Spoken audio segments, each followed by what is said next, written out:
NFTs to Amazon FBA and cryptocurrency pumps, the world of online money making is a treacherous one. It's a complicated topic, but there's so many ways out there which people are apparently making money. I don't disagree with this as a concept, but there's a big problem with making money online, and it's something which people often overlook. And it's not even necessarily the making money online element, it's more so the fact that people fall into these concepts and ideals of easy businesses. As somebody who has run an eBay shop in the last 6 months that has generated well over £20,000 worth of revenue, I do understand the fact that working to make a lot of money doesn't have to be hard. At the peak of my eBay shop, I was making quite a lot of money, like I said, and I was working, say, 2 to 3 hours a day. It really was not that difficult. There was difficult days where I had to do more, but realistically as a whole, it was a very easy to run business. But the point is, why are these businesses so well adopted? Why do people talk about them so much? And I think it goes back to the fact that they are easy, but that's also the problem with them. They are easy. And what does that mean? It means that they are oversaturated. And I think that's a problem with these trendy business models. Now, like I said, I did sell on eBay for a long time. More on that coming in a future video, so don't forget to subscribe. But I did quite well. And what set me apart from others? I was using a very similar method and a very similar concept to many others, but I found a way to make it more efficient. And that's what a lot of people need to realize.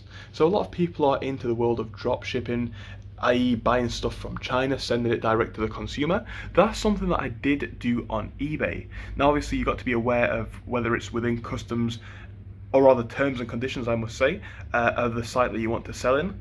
But it was something that I did, and it did quite well. But what made me different is I found suppliers that could deliver it in, say, 7 days or less.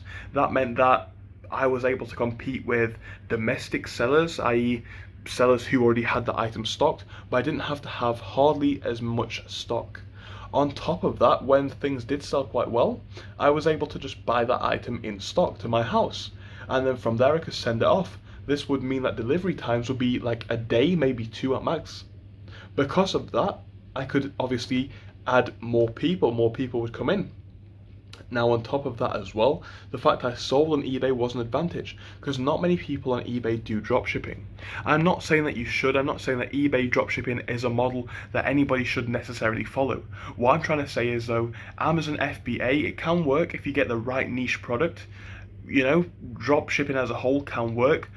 Copywriting, all of these businesses can work, but they are oversaturated, and that's a problem with these trendy businesses. In my opinion, I'd be looking to build a long-term business, because things like Amazon FBA, you're always going to have such competition. There's always going to be somebody who's willing to take a much smaller profit margin than you, and that's obviously going to wipe out your sales because somebody's going to be able to sell it for half the price. So the question is then, what do you do to build a sustainable and profitable business? And that is actually a really tough question. But I think the best things to do is to acknowledge that these internet businesses, whilst they are not scams as concepts, they don't work for everybody, and they can't work for everybody. If they did, everyone would be doing them, and everybody who did them would be making a lot of money. In actuality, hardly anybody makes money on these schemes, yet a lot of people do try them. I'd be looking to make a business that is going to be something that will be needed now, be in the future. I'd be looking to build a business that can be grown to a point where I'll be making a significant portion of money. I'd be looking to make a business which not many people have tapped into. I'd also look to have a unique element in this business. Now, notice how I don't tell you what business I would start, because there's no correct answer to that. People like to ask that question all the time. What's the best business plan? It boils down to a few things. What kind of personality do you have? What kind of lifestyle do you want? If you want to be making a couple of £100 a week extra, fair enough, that's a certain business model. If you want to be making an extra 10 grand a month and completely change your lifestyle, you're going to need an absolutely different business.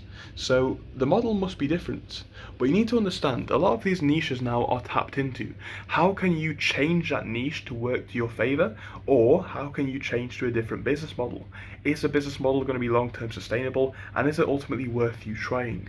I think every business is worth a go, but just be aware that there are better ways to approach certain business elements than others. Anyway, hopefully this video explained why following these trendy businesses is not necessarily the way to go, and if it is, make sure to add an element of uniqueness. Just my opinion though. Thank you for watching, hope you enjoyed. If you did, don't forget to subscribe, and obviously join us next time. Thank you, see you soon.